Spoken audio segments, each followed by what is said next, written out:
Hey guys, welcome back. This is a story about what if deku train more part 4. I just wanted to say that most of you guys who watch my videos aren't subscribers, so what are you waiting for? United States, smash that subs button, and Detroit, smash that like button. Now enjoy Bardock linked. Talk about a weird family. Agreed. It's hard to figure out if she's a human with a quirk involving tears, or if she isn't human and she can cry a lot of tears at once. 16 agreed. Bardock nodded.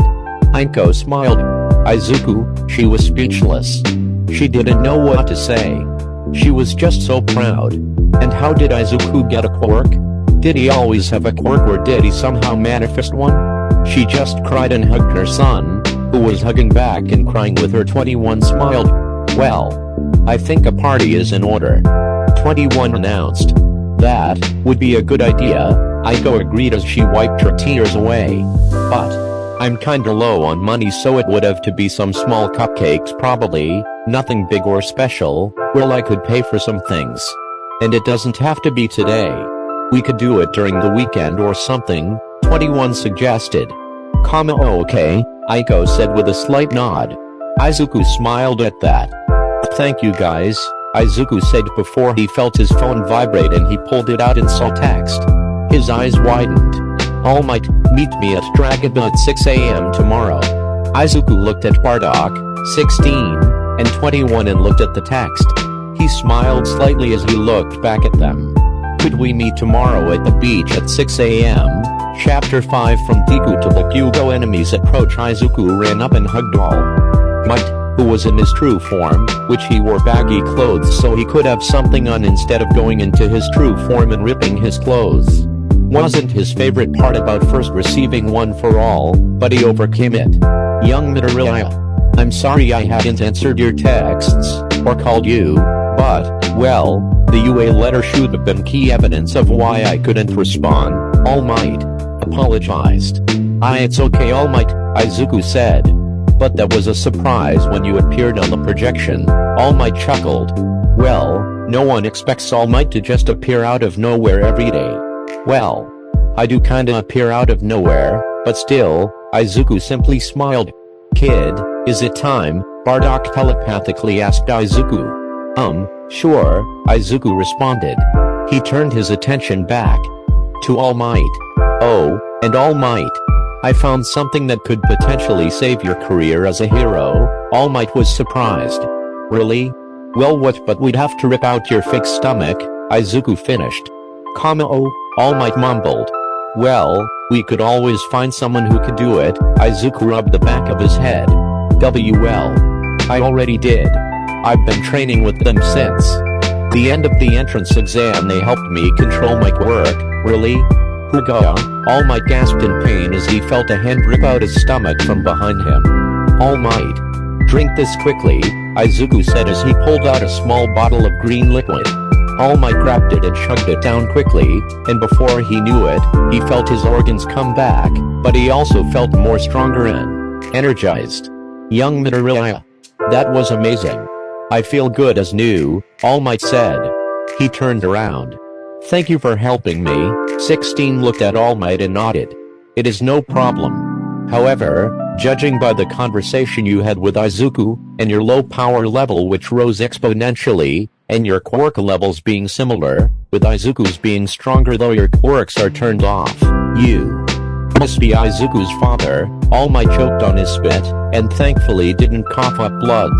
No, I'm not related to him at all. Well, your quirks are similar. Quirk level wise, 16 said. Izuku looked at All Might. Can I tell them? Sure. If this man here helped you, and even me, I think it's okay, All Might said. Bardock and 21 appeared. Well, it's a 3-in-1 package, so you're gonna have to tell the 3 of us. We trained Izuku after the end of the entrance exam, so whatever it is, you're going to tell us all. Izuku nodded. Okay. My quirk is known as One for All, and while I don't know every last detail about it, I know that it can make the user stronger when they use it, and also makes the next user stronger due to some sort of stockpiling. The quirk also can be passed on if someone consumes the user's DNA, but the previous user, the one passing it down, has to want it to be passed down. It can't be forcibly stolen, Bardock raised an eyebrow. So, what does this mean? All Might stepped forward, hands behind his back.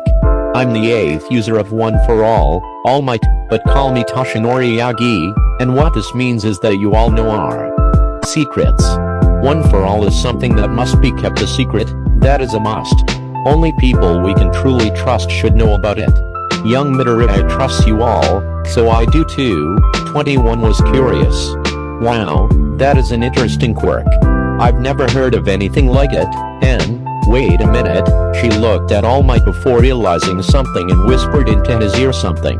All Might's eyes widened in response before he regained his composure and nodded back. 21 backed away from All Might so he could have his space. Well, that's interesting, All Might mumbled. What is? Izuku asked. It's nothing for you to worry about, young Midoriya, All Might said. He turned to face Bardock, 16, and 21. Thank you for helping young Midoriya train One for All so he can use it. I'm glad he can use it without destroying himself.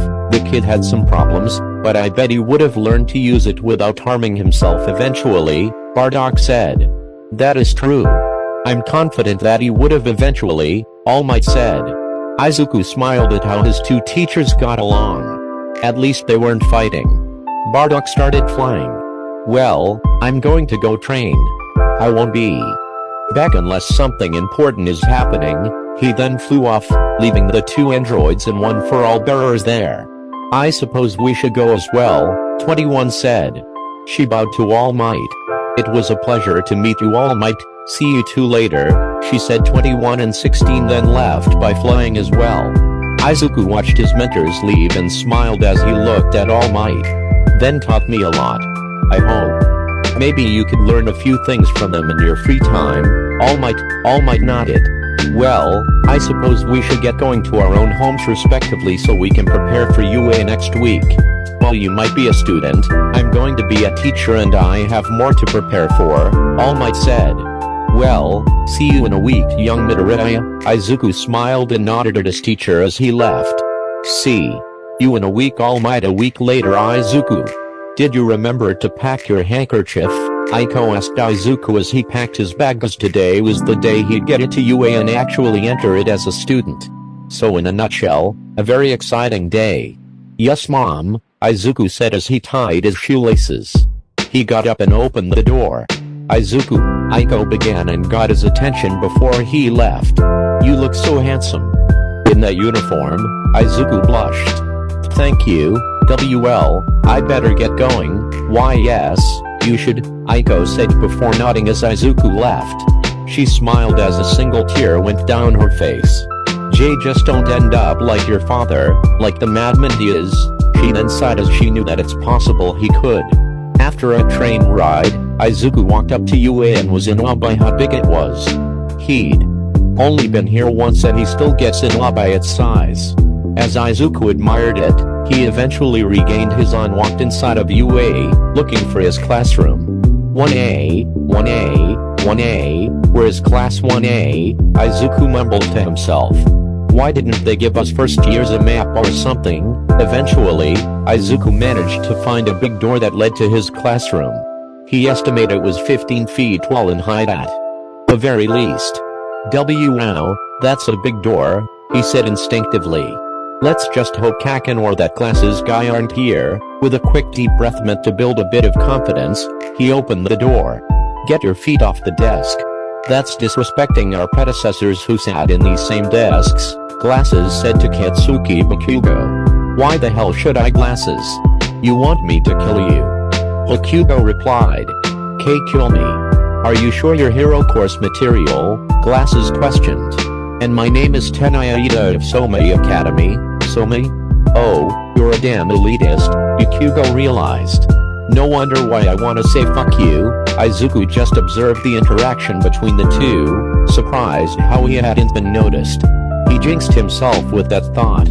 Ida saw him and walked up to him. Ah, it's you. The boy from the entrance exam who saved the girl and destroyed the 0-pointer. My name is Tenaya Ida, right. I listened to your conversation, Izuku said. My name is Izuku Midoriya, nice to meet you. I saw your actions in the entrance exam, and you saw the true meaning of the test when you saved that girl, Ida recalled. You truly are the superior hero course candidate. The fuck is he talking about? How the hell did Deku get into UA anyways? He doesn't have a quirk, Bakugo thought angrily. Unless, oh, it's you, a energetic female voice said as Izuku turned around and saw the girl who he saved. You're the plain boy who saved me with that punch, she recalled while pulling back her right arm and extending it out like a punch. You were amazing when you did that punch. Thank why Izuku began before he was cut off. If you're here to socialize, then please leave, a tired voice said suddenly. Izuku saw the man first. He had black hair, and looked like a tired homeless person who was overworked. Said person was in a sleeping bag. Who is he? He must be a pre-hero, but who? Izuku wondered as his head went into overdrive to figure out which hero he was. The man stood up. My name is Shouta Aizawa. I'll be your homeroom teacher, the man said before suddenly drinking a small pouch that contained something. Izuku guessed something sugary and also probably fruity. Aizawa then threw a bunch of gym uniforms onto the ground. Put these on and meet me at the field.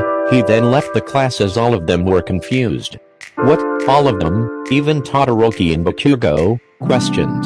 8 minutes and 28 seconds. Time shouldn't be wasted like that, Aizawa said as everyone finally arrived at the field. Now, we'll be doing a test to see your limits. Aizawa-sensei, shouldn't we be going to the orientation though? The girl Izuku saved, who identified herself as a Chako Eureka as the class walked to the changing rooms, asked. UA is known for its freestyle teaching, and such applies to us teachers, Aizawa said. So, no. That orientation is irrational anyways. As hero course students, you should use every second of your time contributing to being able to become heroes, and growing stronger. Izuku raised an eyebrow at that. That was exactly what he was doing all last week. Bakugo, step forward, said student step forward, hands inside his pocket. Yeah. You placed first place in the entrance exam, Aizawa said. He gave Bakugo a ball. Throws this as far as you can, use your quirk, maximum output if you can. Bakugo smiled as he prepared to throw the ball. Die, he yelled as he threw it and let off a massive explosion that somewhat blinded his fellow classmates. Die, a boy with red spiky hair questioned aloud. Aizawa waited a moment before showing them a tracker that tracked how far the ball went. 705.2 meters, Aizawa announced, with Bakugo smirking. Wow, some of the class said, surprised. This could be fun, a pig-skinned girl made the mistake of saying. Fun, Aizawa repeated. Okay then, whoever places last on this test will be expelled from UA, Aizawa cruelly announced. Everyone, but Izuku, Bakugo, a boy who had red and white hair, and girl with black hair and a ponytail, started complaining. That's not fair, a Chako said. We all worked our butts off to get here. Okay, that's the end of part 4 now. Hope you enjoy. Don't forget to like